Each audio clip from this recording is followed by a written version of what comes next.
Praise God! Hallelujah, hallelujah. Purihin ang Diyos sa mga buhay natin. Hallelujah. Kamusta na po kayong lahat dyan sa mga online? Mga nasa online po, magandang gabi po sa inyong lahat. Welcome po sa ating midweek service ngayong gabing ito. Mapapanood po natin ang ating part 2. Yung part 1 po is noon last Wednesday. So, meron po tayong part 2. So, hopefully lahat po tayo nakapanood nung last Wednesday na nanamnam natin, nakita natin kung paano nag-work at ang pagtawag ni Lord sa atin. Amen po ba? Amen, amen. I hope na yung hindi pa po nakakapanood ng ating midweek service last Wednesday, sana mapanood nyo po kasi po talagang maganda pong umpisa. At it's really wow. Masasabi niyo pong wow. Totoo ba po to, Lord? Totoo po yan.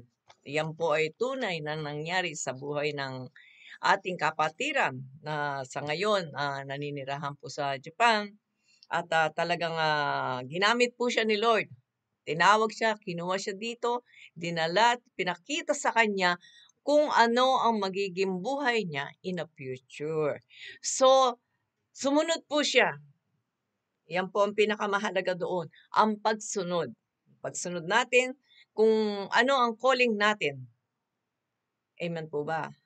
Okay po.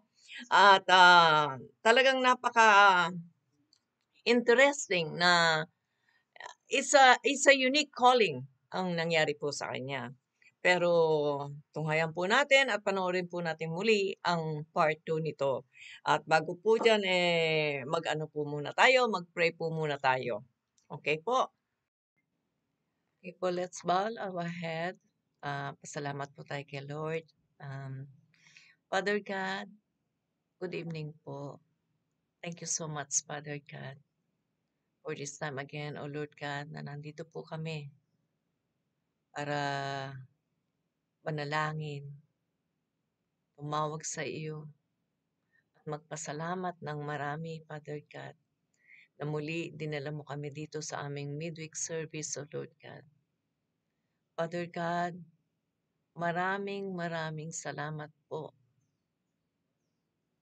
sa mga prayer answer namin, sa mga blessing na ibinibigay niyo po sa amin, sa healing processing, O Lord God.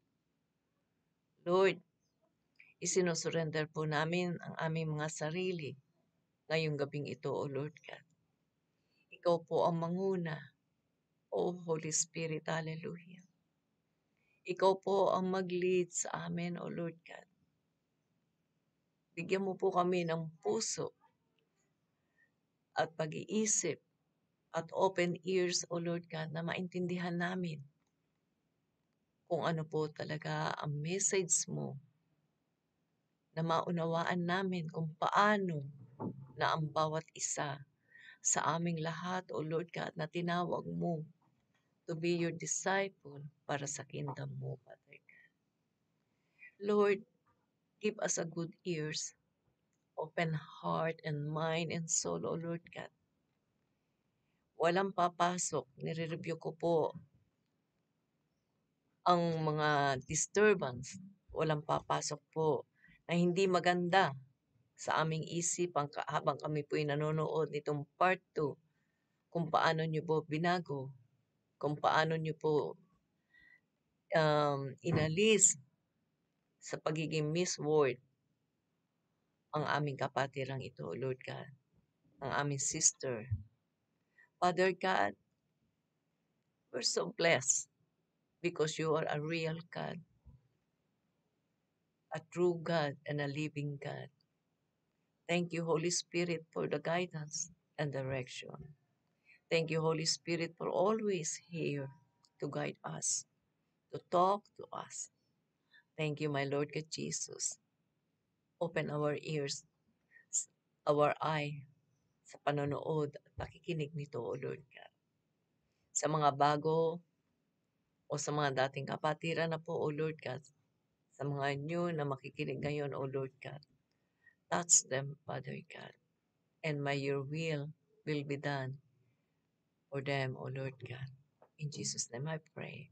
Amen and amen. Hallelujah. Ngayon po, ang ano ko lang po, ang pagtawag sa atin ni Lord is really iba-iba pong iba-ibang way ng pagtawag.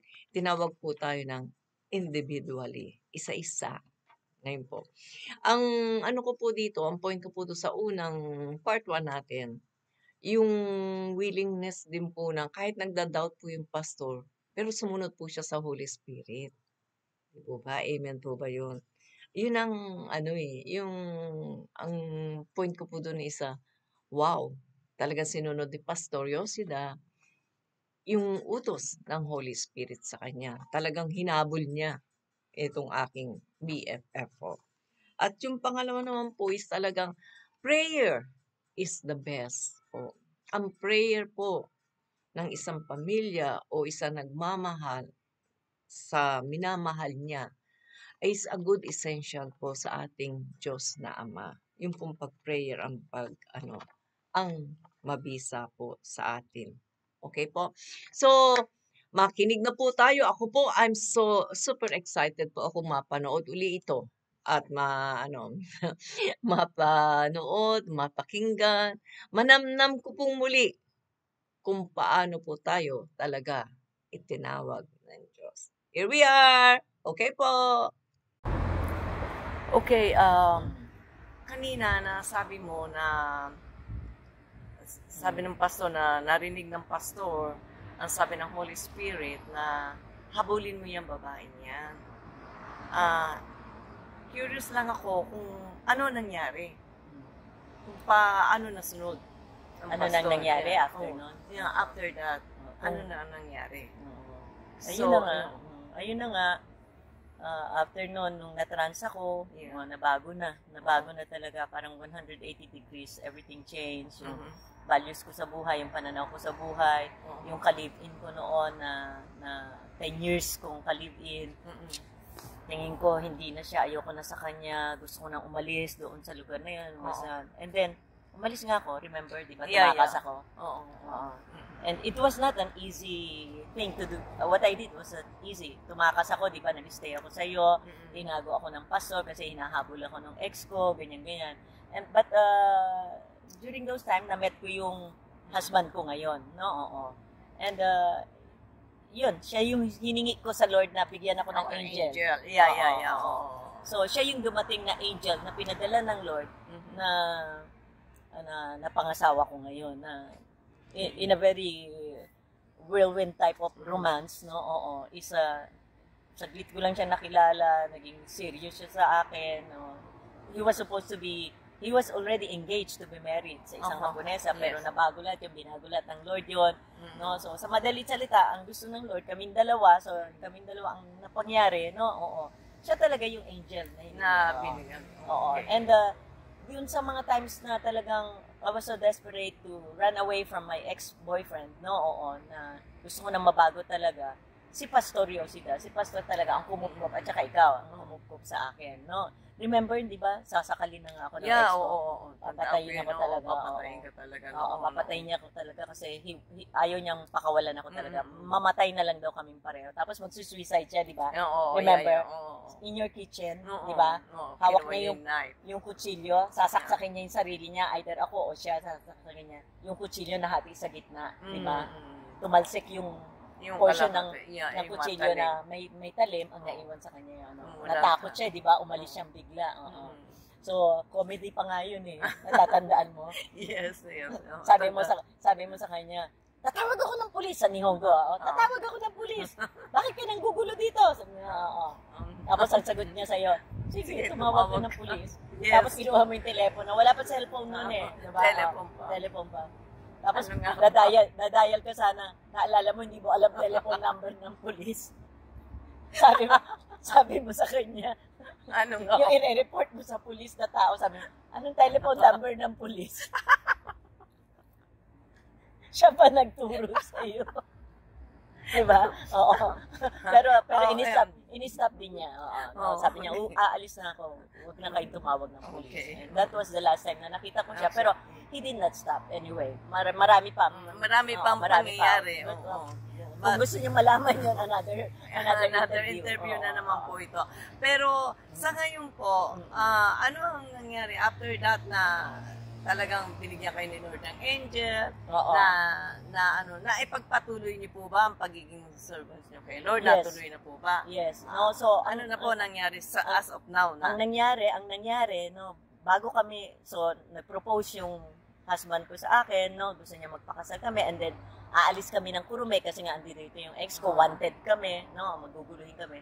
So, kinasal kami sa church. Nagpabaptize, di ba? Nagpabaptize ako, nagpabaptize yung husband ko, no? Oo. So, pagkabaptize namin, nagtanan kami, umalis kami ng Kurume, pumunta kami ng Gunma.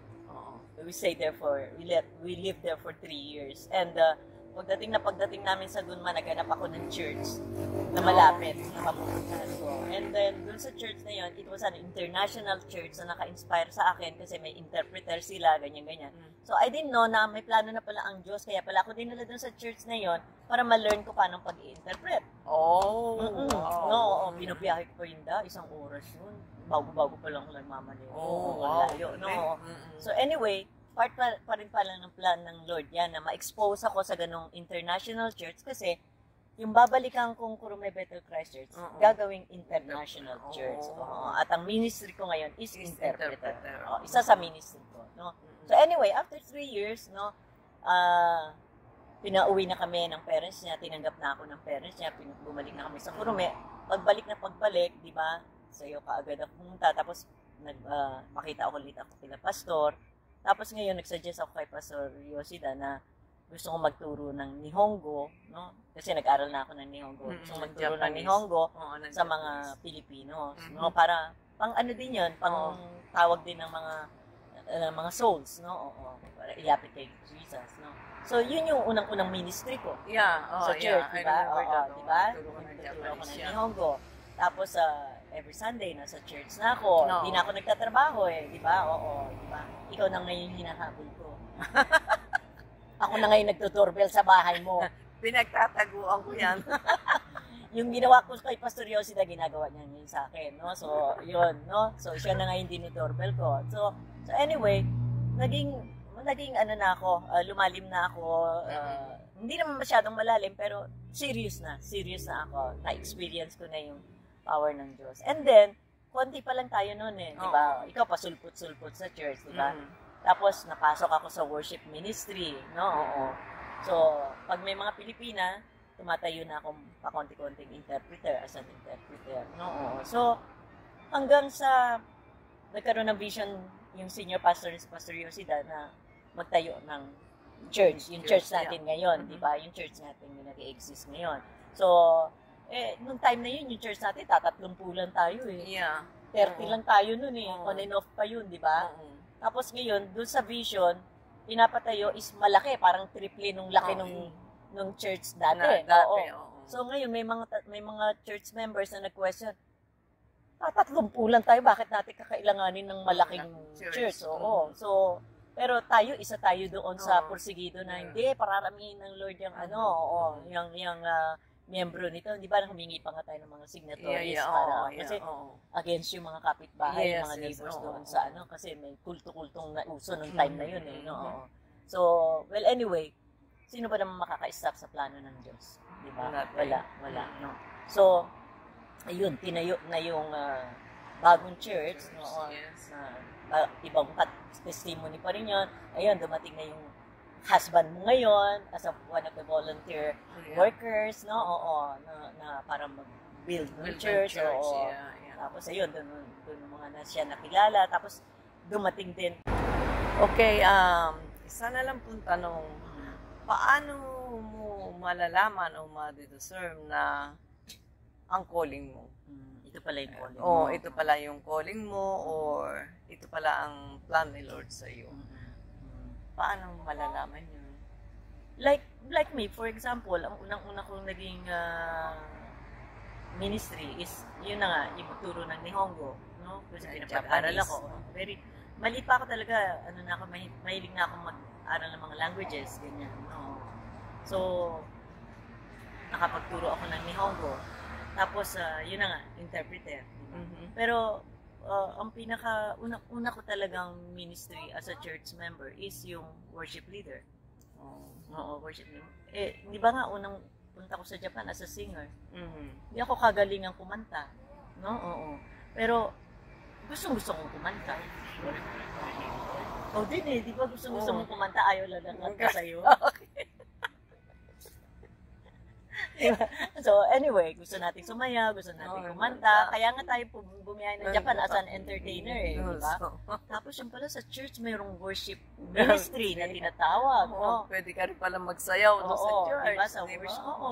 So, meron pala doon. So, mas maganda doon so, yung talent mo, it becomes a gift.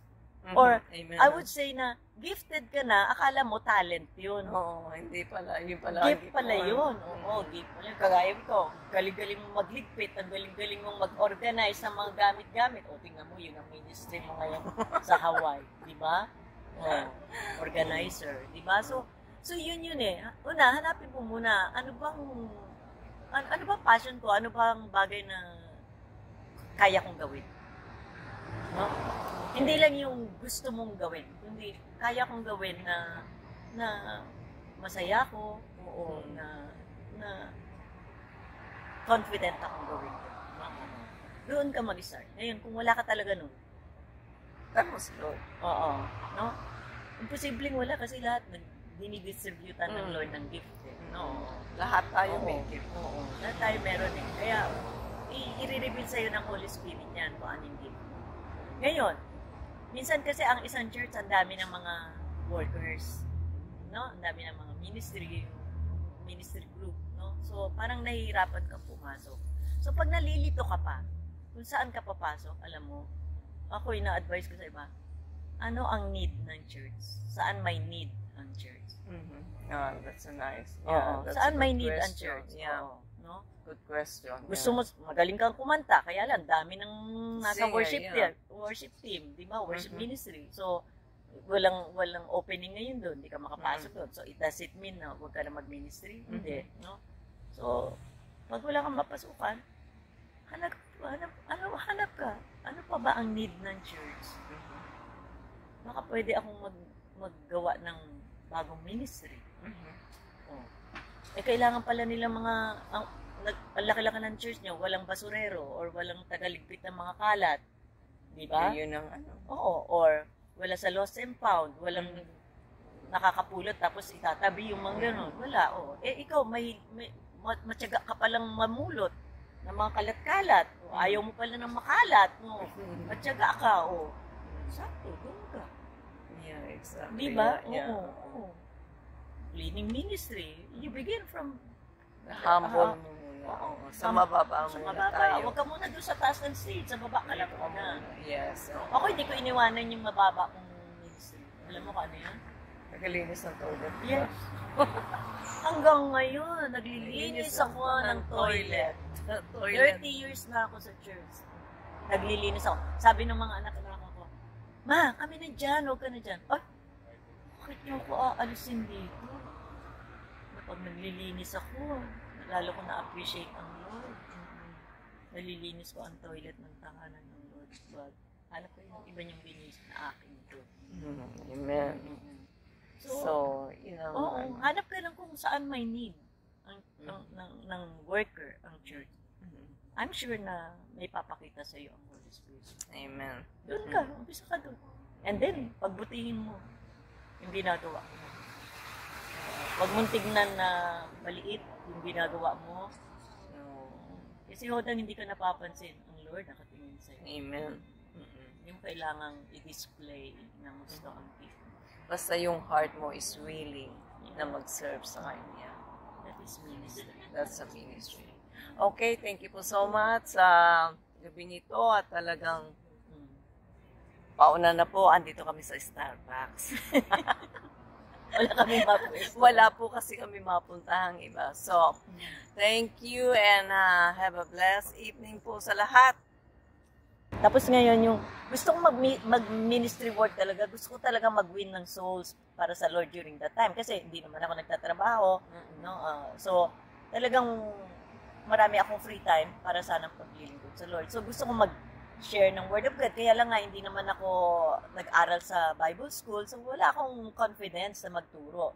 So, ngayon, nagpaalam ako sa asawa ko kung pwede akong pumasok sa Bible school. Sabi ng asawa ko, dapat di ka na lang nag-asawa kung magpapastor pala ang gusto mo. So, I got it na hindi niya gusto. So, nag-pray ako kay Lord. Sabi ko, Lord, ayaw akong papuntahin sa Bible school. Kung yung Bible school na lang kaya, ang papuntahin mo sa tabi ko. Diba? Oo. So, during that time, si Pastor Dan naman sa Pilipinas, yung kapatid ko, naguguluhan din siya sa buhay niya. Hindi niya alam kung lumalalim din siya as a Christian. No? Hindi niya ngayon alam kung anong calling niya. Oo. Pero parang, natatandaan mo, meron tayong isang English teacher na American doon sa lumang church. No? Na gusto niyang pumasok sa isang Bible school sa Philippines, na nakabase sa Philippines. No? So, sa Baguio. So, pumunta siya ng Philippines. So, dahil wala siyang kakilala sa Pilipinas, sabi ko, puntahan mo yung brother ko. No, oo. Sasamahan ka nila papuntang Baguio para mo makita yung APTS yun yung Bible school niyo yun. Yeah. Oo. Sinamahan ni Pastor Dan para i-guide lang. Ang nangyari, si Pastor Dan ngayon, ang na-encourage, napapasok siya doon sa Bible school na yun. Yung Amerikano, bumalik na ng Amerika, hindi rin naman natuloy ng pagpasok doon sa Bible school. So, yung mga pamamaraan ng Diyos, Oo. So, actually, yung brother ko, wala siyang plano-planong papasok sa Bible school dahil lang ginaid niya itong Amerikano na ito, nakita niya ang ganda ng APTS, ang ganda ng Bible school. So, parang, naririnig din niya yung voice ng Lord na mag-aral siya doon. So, iniwan niya yung kanyang trabaho, yung kanilang business, tapos nag-aral siya, niyaya niya yung business niya, nag-aral sila. So, nung nag-graduate na siya, sakto naman, ito naman ako, nagpe-pray ako nga, Lord, gusto kong pumunta sa Bible school. Kasi alam ko na yung kapatid ko, nagpa-Bible schooling na. Gusto ko rin mag-Bible schooling, pero ayaw ng asawa ko doon. Anong gagawin ko? Nung pag-graduate ng kapatid ko doon sa Bible school, nagtatanong siya sa Lord, what's next? Ang sabi ng Lord sa kanya, go to Japan. Wow. Mag-mission work ka sa Japan. Lord, sabi niya, magastos sa Japan, mahal. Oo. Ang ginawa niya, binenta niya yung bahay niya. Binenta niya yung bahay niya para ngayon, meron silang sariling pera, magamit nila pagdating dito sa Japan. Kasi 3 years ang 3 visa. years, Oo. So, willing naman akong supportahan siya. Pero pumayag ngayon sila Pastor Yosida na dumating siya dito as a missionary worker para sa mga Pilipinos na nakatira dito. Wow. Oo, parang, so ngayon, pagdating dito nila Pastor Dan, nag-provide na ng bahay nila, ganyan-ganyan. So, ayun na, nag-set up na ng schedule. Tatayo kami sa loob ng unit ng shoppers noon, di ba, ng department store, ganyan. Pag may mga bahay-bahay ng mga Pilipino, kakatukin, yan, dadalhin. So, supporter ako ngayon ng kapatid ko, di ba? Sa club mo pa noon, di ba, nagba-Bible study din tayo kay Myra, ganyan-ganyan, no? So, yun yung, tapos inumpisa na yung cell group. Inumpisa na yung Bible study cell group, no? So, ako, hindi ako nagtuturo. Supporter lang ako, taga-ayos lang ako ng mga gagamitin, kaya ako lang kukontak doon sa mga Pilipino na pupuntahan, ganyan-ganyan. Hindi ako nagtuturo, no? So, madali lang yung trabaho ko, pero pang-support kila Pastor, pang-support dito sa mga Pilipino, yun yung ginagawa ko. Hanggang sa dumami yung mga Pilipino dito ngayon sa present church. Tapos yung mga Pilipino nito, yung mga dating mga staff ko sa club, nag-asawa din sila ng hapon, di ba? Nagkaanak na sila. Yung mga anak nila ngayon, lumaki sa church. Wow, praise God. Inumpisa na namin yung simbang Tagalog. Every Thursday, first Thursday of the month. Kasi Thursday, it was a Thursday nung una kaming pumunta ng church. Nung natrans ako, it was a Thursday. Kaya ang pinili namin na simbang Tagalog is every first Thursday of the month. Bilang pasasalamat sa Diyos. And hanggang ngayon po, ginagawa namin yan. Amen. So yan na. Yung mga anak ngayon ng mga Pilipina, sila na ngayon yung dalawa doon nag-aaral ngayon sa Bible school dito sa Japan para maging pastor. Tapos ilan yung mga devotees ang tinatawag. Sila ngayon yung mga disciples. No? Dinidisciple sila para susunod. Pag-graduate itong dalawa, sila naman din.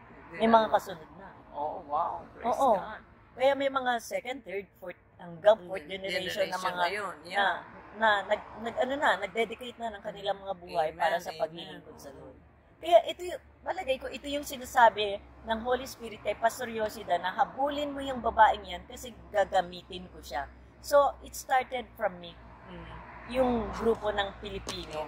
Kasi ako yung unang Pilipina doon sa church Oo. Hindi ako nagkaanak. Wala akong anak.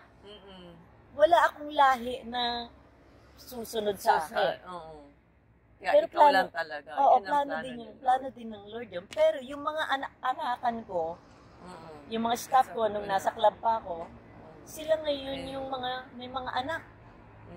At sila yung mga inalagaan ko, no? Nanay-nanayan nila ako, lula-lulahan nila ako, ate-atehan nila ako. Kami na ngayon ang magkakapamilya dito. Sama-sama kami sa church. Lumalim na silang lahat sa pananampalataya, pati mga anak nila. Kaya ngayon, mga servants sila sa church. Nagmi-ministry work. Pare-pareho na kami nagmi-ministry work. Kita mo naman yung lunch lang natin, kapag di pa lahat yun. Ha? So sa ngayon, siguro, mga nasa 100 na kami mga Pilipino. Maaring sa laki ng mga churches ninyo, napakaliit lang ng 100, pero kung iisipin nyo po, dito sa Japan, yung bilang na 100 na Pilipino lang, marami yun. Marami yun. No? So, and kilala ang Bethel Christ Church sa buong Japan as an international church na naging successful. Kasi dito sa buong Japan, may mga international church na nag-e-exist pero hindi successful ang relationship ng Japanese at ng foreigner. May division. So ngayon, nakikilala ngayon ang Kurume Bethel Christ Church na successful, very successful ang relationship ng Japanese group at ng Filipino group as one family of God. Amen. Kaya may mga newspapers, company na dumadating, ini-interview ang Pilipino at ang Hapon. Bakit ganon na ang ganda ng samahan? Pati ang City Hall ngayon, ang government people, aware sila ng existence ng international church na Christ Church. Kasi nagiging model kami na posible pala na magkaroon ng magandang relationship without any walls, without any boundaries, ang Japanese at ang Filipino or an international group. At sinasabi namin, actually hindi posible yan. Kaya lang may Jesus kasi na nag-connect sa amin sa isa't isa.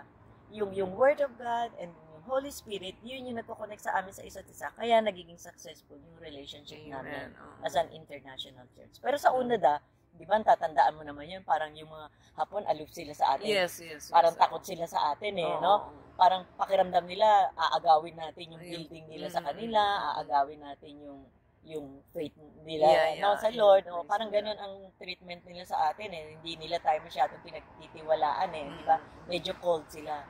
Pero pansin mo naman ngayon, all of these things are gone, no? Wala na. Parang isang pamilya na kami kasi we all grew together. Lahat kami. Talaga. Salamat sa Lord talaga. Makikita mo talaga yung pagkilos ng Diyos. Pagkilos ng Diyos. And now, yung pastor na humabol sa akin, he's already retired. At ang pumalit na sa kanya, yung panganay niyang anak.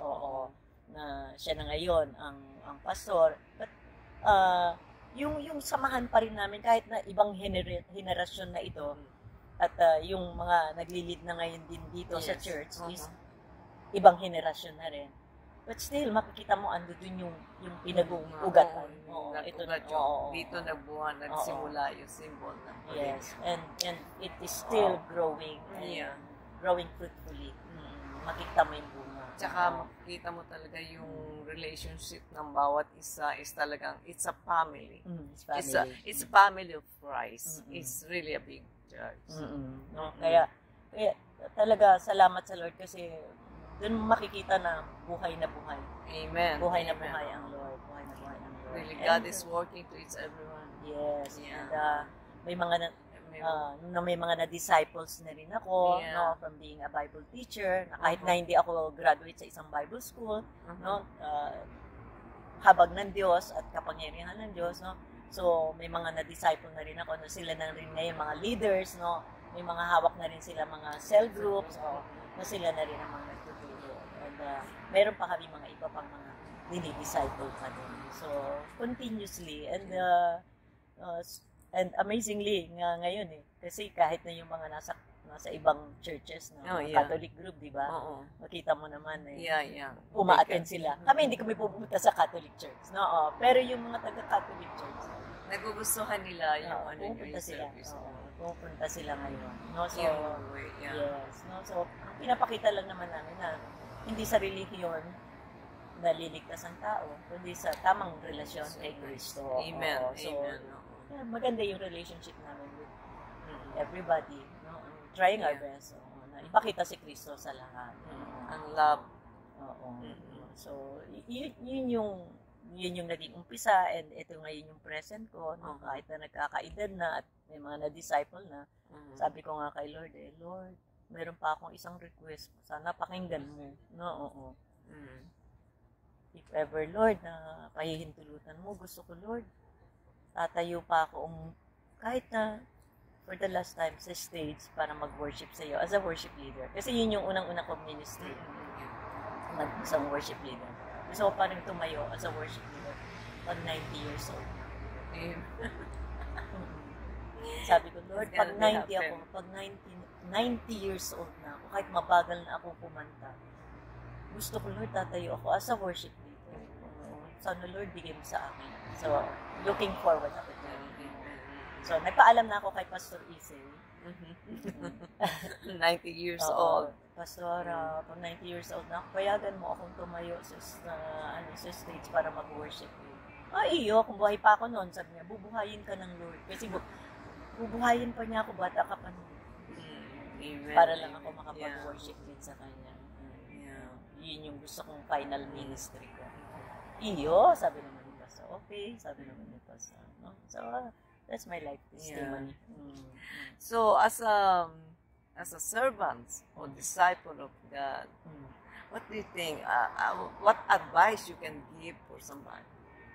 With regards to your experience, as a disciple, na even though na hindi ka naman nag-aral sa Bible school, pero marami ka na disciple, marami ka na sharan, no? So, ano ang maipapayo mo sa kanila?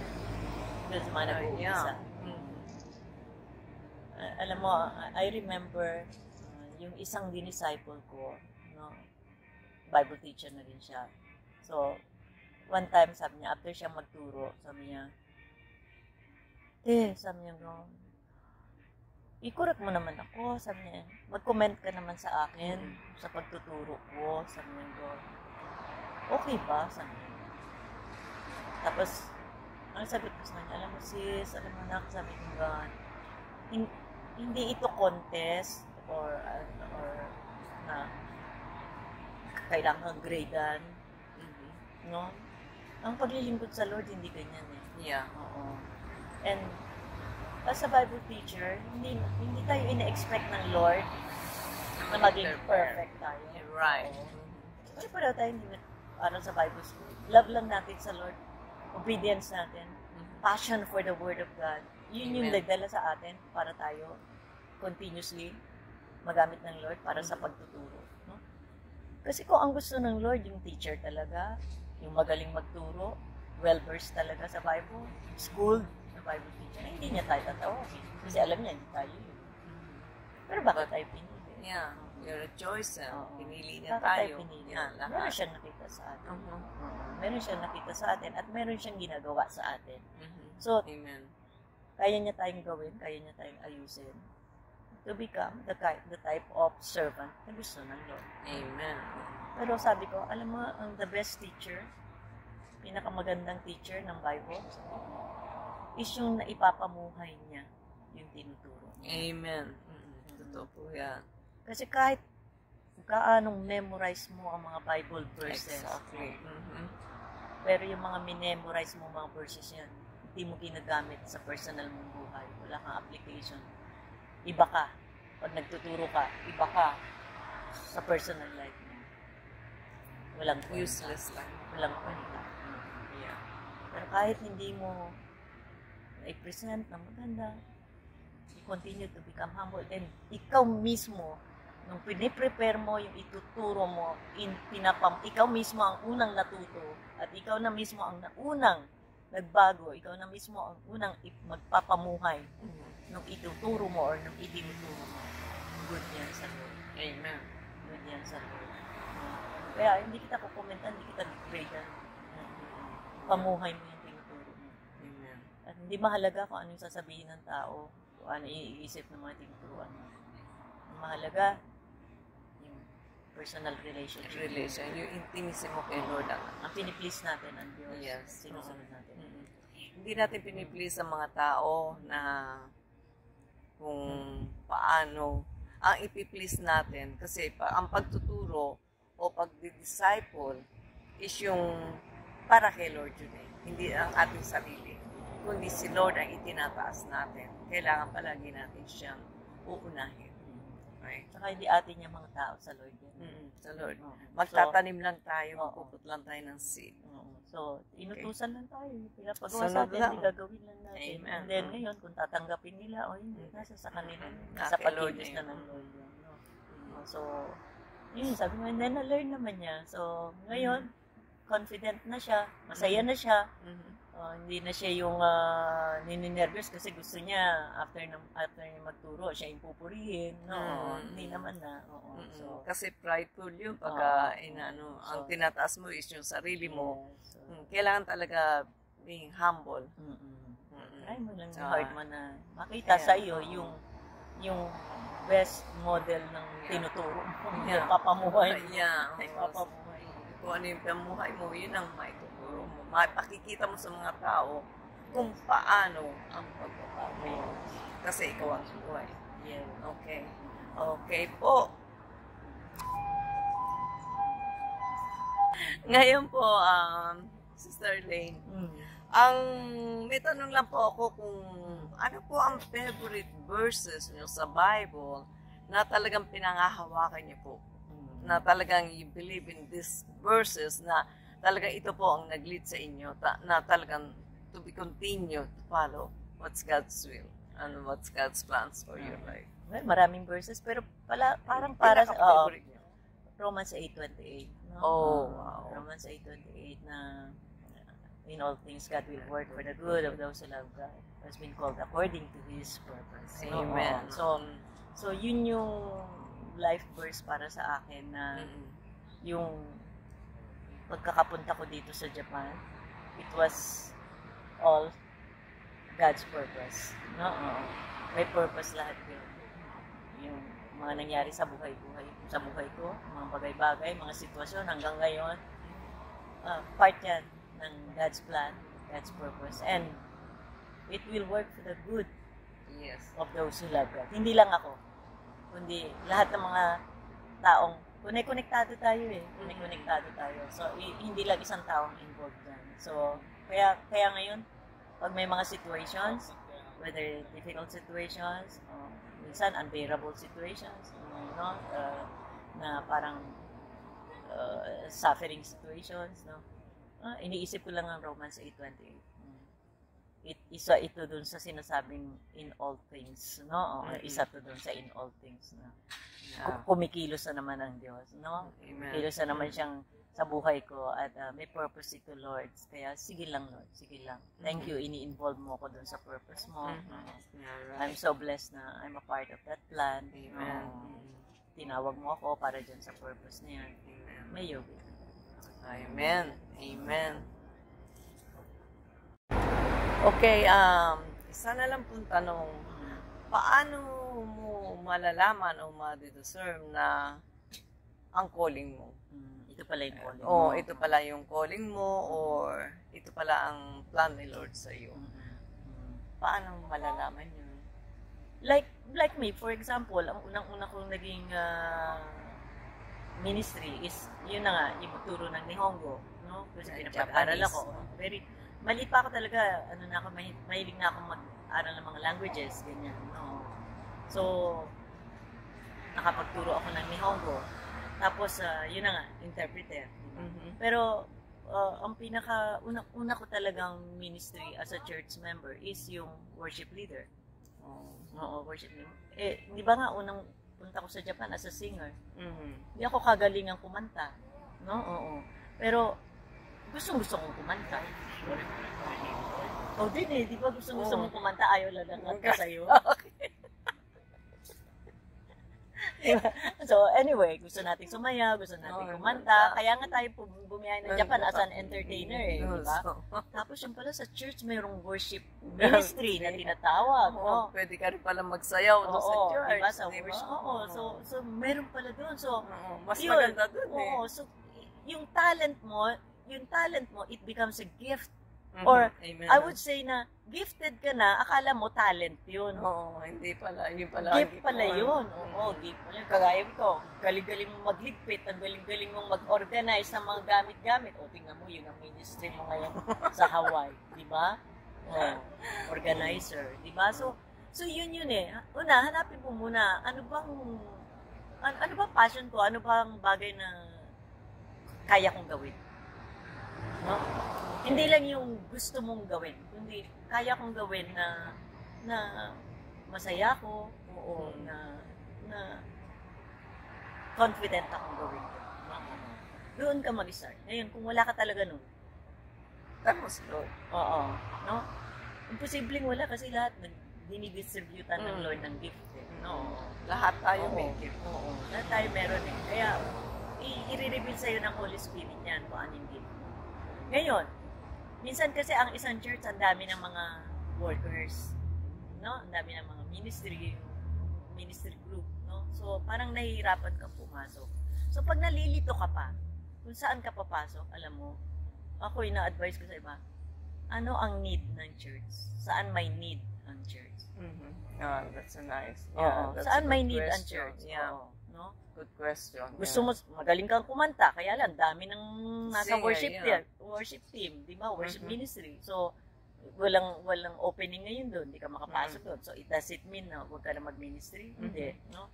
So, pag wala kang mapasukan, hanap ka. Ano pa ba ang need ng church? Baka pwede akong maggawa ng bagong ministry. Kailangan pala nila ang laki-laki ng church niyo, walang basurero or walang tagaligpit ng mga kalat. Di ba? Yun ang ano.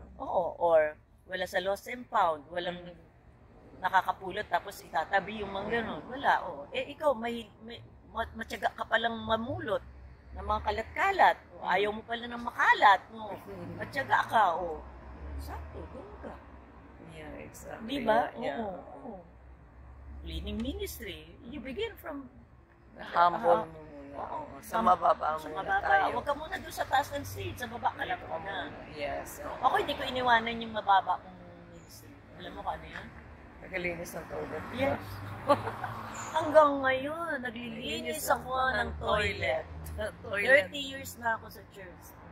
Naglilinis ako. Sabi ng mga anak-anak ko, Ma, kami na dyan, huwag ka na dyan. Ay, bakit niyo ako aalisin dito? Pag naglilinis ako, lalo ko na-appreciate ang Lord. Nalilinis ko ang toilet ng tahanan ng Lord. But, hanap ko yung iba niyang binis na akin ito. Amen. So, hanap ka lang kung saan may need ng worker ang church.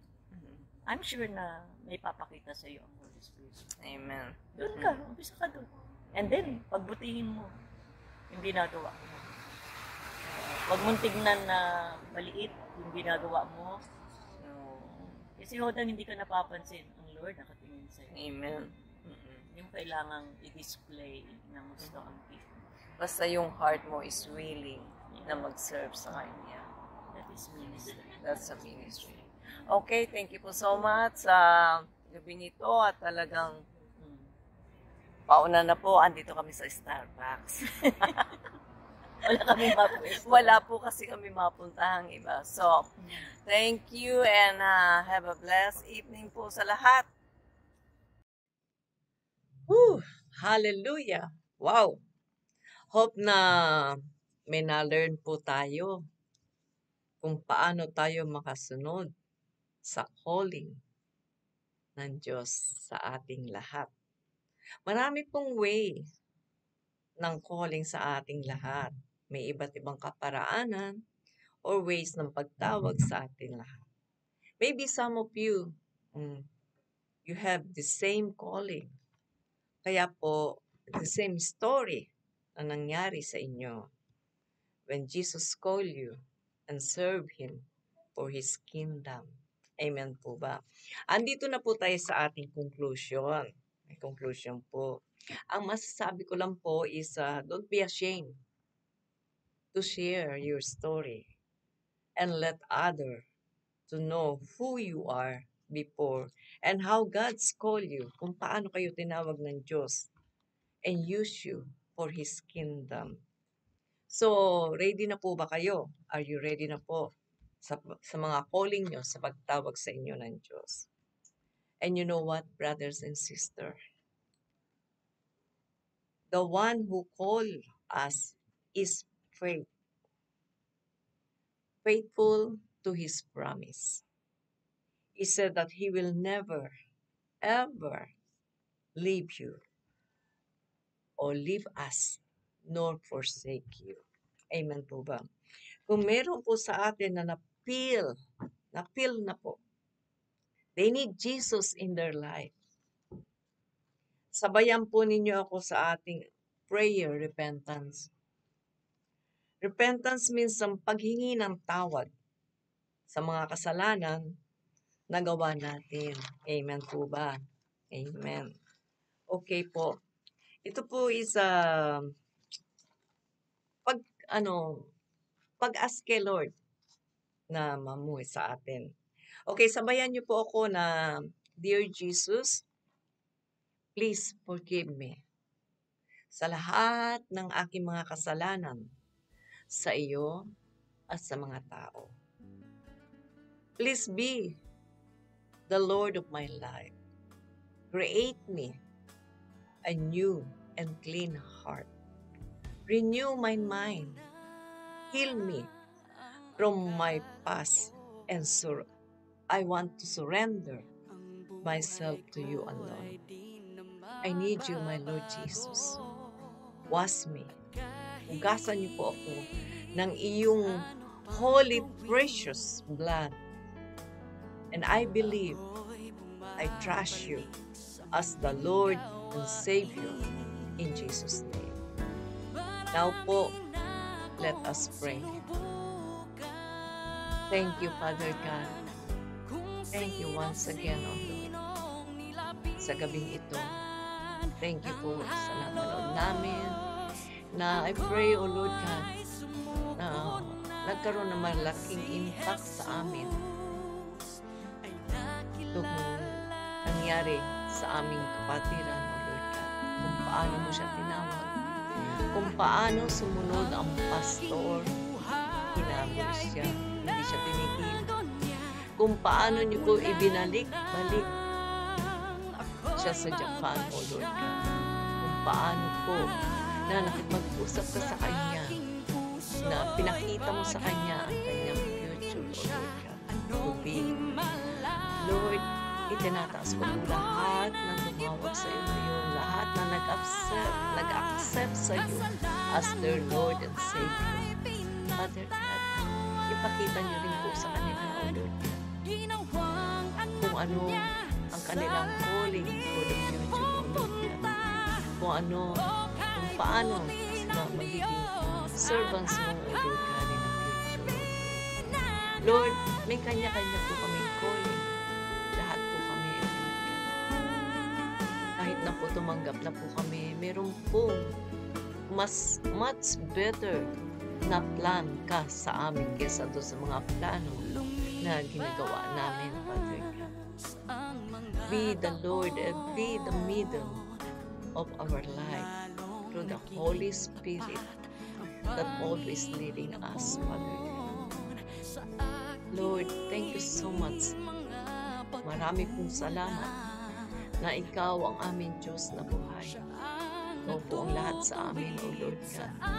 Give us a heart and willingness to follow your will, not our will. We just lift up everything to you, giving thanks, O Lord God. Lahat, O Lord God. Itinataas namin, isinusurrender namin sa iyo, O Lord God, ang aming mga buhay. Set tanish, Lord. Yes, Lord. Andito kami, O Lord God. We are here. Use us. We have a willingness namin sa aming mga puso, O Lord God. Tingnan mo, Father God. Opo, O Lord God. Oh, hala. Hallelujah, Lord. Maraming salamat, O Lord. Thank you, Lord. Thank you so much. Wala po masabi, O Lord God. Maraming salamat. At isa na naman po muli, O Lord God, ang nakasunod sa iyo, O Lord God, ang ginagamit mo, O Lord God. I pray for Sister Elaine to bless her more, O Lord God.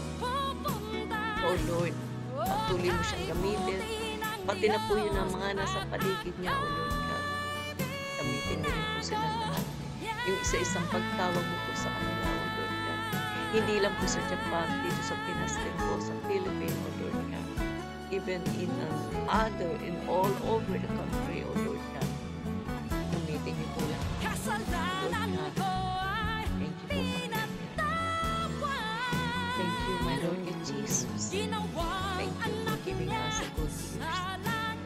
In Jesus' name. Amen. So, mga kapatid, I hope na naging magandang impact po ito sa inyo. Na sana, mag-talk din po kayo kay Lord. Ako palagi ko po kinakausap si Lord. Tinatanong ko po siya kung ano, what do you think, Father God, bago mag-desisyon. So, we can talk to Him. Palagi po siyang may willingness na makinig sa atin. Hindi po busy ang ating Diyos na buhay. Okay po? Good night, everyone. See you again. God bless us.